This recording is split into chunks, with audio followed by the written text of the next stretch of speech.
La nouvelle était dans l'air depuis plusieurs jours, c'est désormais certain. En RDC, les résultats provisoires de la présidentielle ne seront pas publiés ce dimanche 6 janvier, comme s'y était engagée la commission électorale.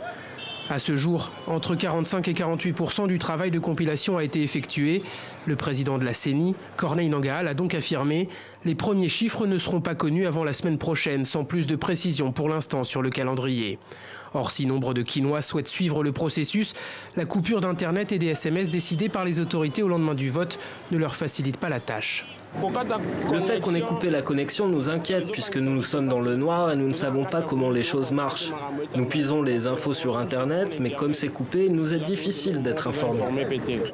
Mais quelle que soit la date choisie par la CENI, l'important pour les Congolais, c'est finalement que les résultats correspondent à la réalité des suffrages exprimés le 30 décembre.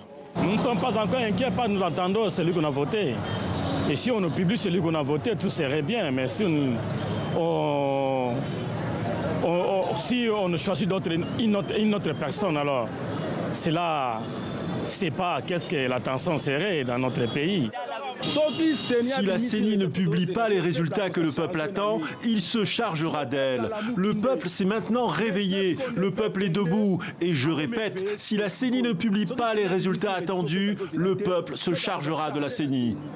Un résultat conforme au vote du peuple congolais, c'est le vœu déjà formulé mercredi par les observateurs de l'Union africaine. Ils ne sont pas seuls.